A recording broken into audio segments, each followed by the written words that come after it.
Okay, so how is it? So how do these athletes, these great athletes, perform at their best in that specific moment in time? How do sporting teams perform at their best at the specific moments in time, which they've planned months, years ahead for, weeks, months and years ahead for? They've got that moment in time where look, they've got to do it or they just lose. It's as simple as that. And sometimes your business is in a position like that. You've got a client, you've just got to deliver. You've got to deliver those goods and services. You've got to deliver that product. You've got to install that product. You've got to make sure the functionality works in the timelines that your customer is expecting. You've got to build whatever it might be, that project, that piece of construction equipment, that service, that product, that, if you like, that report, whichever it may be that you are helping your clients with. You are sometimes have to deliver in that specific moment in time. And how do you get yourself in a position where you can actually do that? Just like these great athletes do. These wonderful feats that you'll see at the Olympic Games or World Championships, whichever grand tournament it may be. Now, there are three things that great athletes focus on at a high level. There's not that much to it. But how do you apply this to your business? And this is the critical link. So the first thing that all athletes and teams are constantly working on is their technique. They're constantly working on their technique. Now you think to yourself, how often do you work on your technique? And you're probably thinking, what are you talking about, Chris? What technique? Well, I don't know. I'm not sure what you're talking about. Well, how about your selling technique? How often do you actually think about and talk to your sales staff about refining how they say things, what they say, the questions that they ask, how they upsell, cross-sell, how they highlight the key benefits and the value of your products and services, the conversations that they have and facilitate? How often are you refining the technique of your staff and yourself in regards to getting a better result for your organisation? How about your marketing technique?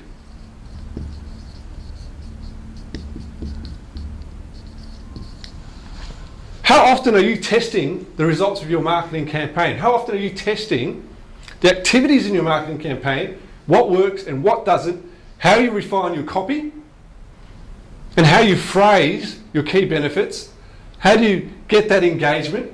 How often do you refine your marketing technique? Because again, your technique is critical. And are you working on it? How about your service delivery technique?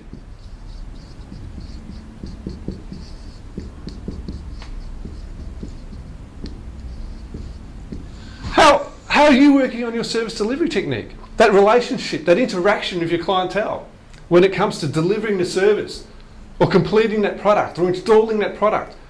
How good is your technique in doing that? And when I say that, what are the phases? What are the actions that must take place? What are the, if you like, the best practice involved?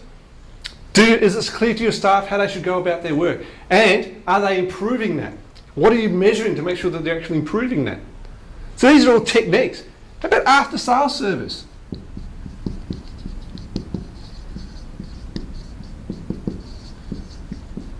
What's your technique for after sales service? How are you carrying that through? How are you refining and improving your technique there? So what you see here, this is part of your game plan.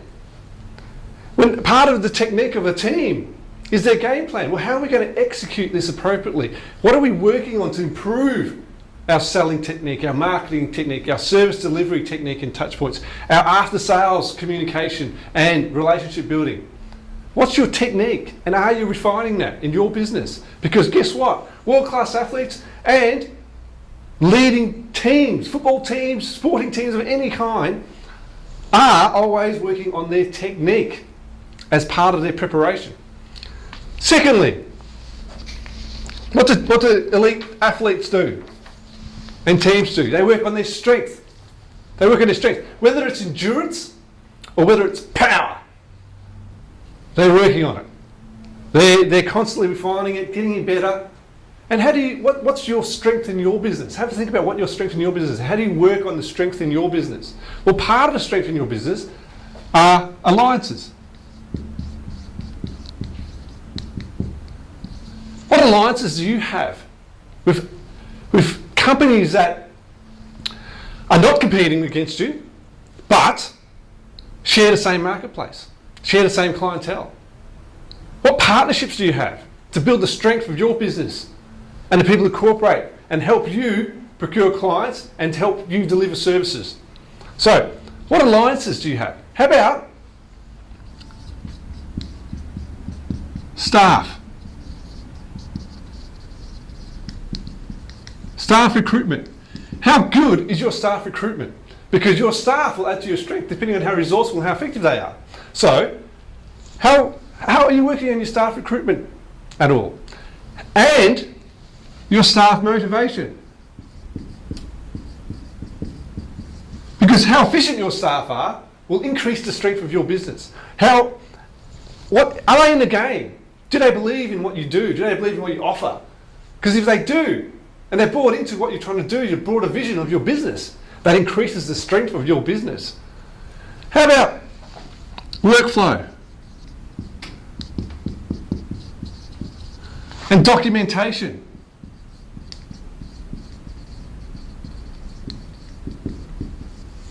So repetitive tasks are better down, or you minimise wastage in your business through effective workflows. You have lean operations, you have just-in-time inventory management. That will all improve the strength of your business. Are you working on the strength of your business? How about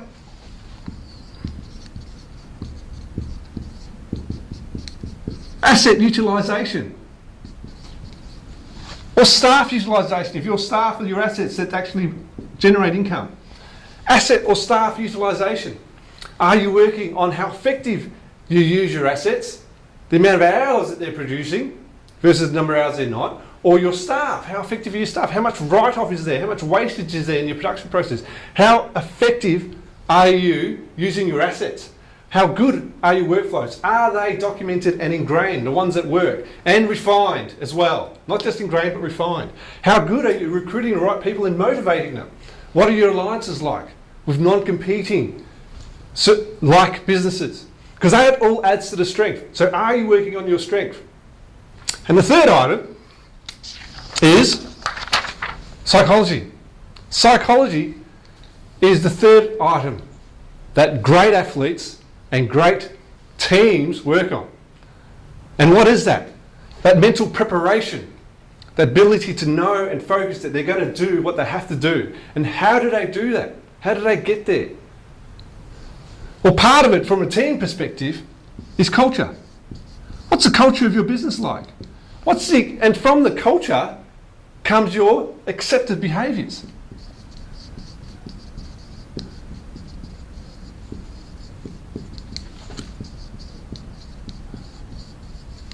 Your accepted behaviours. So what's your culture like? What's your accepted behaviours?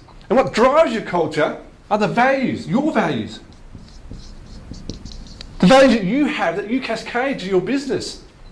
That permeates the culture, that ingrains the accepted behaviour. Because that is the psychology. What's the default response that your staff have or you have when a client has an inquiry or complaint or whichever it may be? And how you meet that is based on your psychology.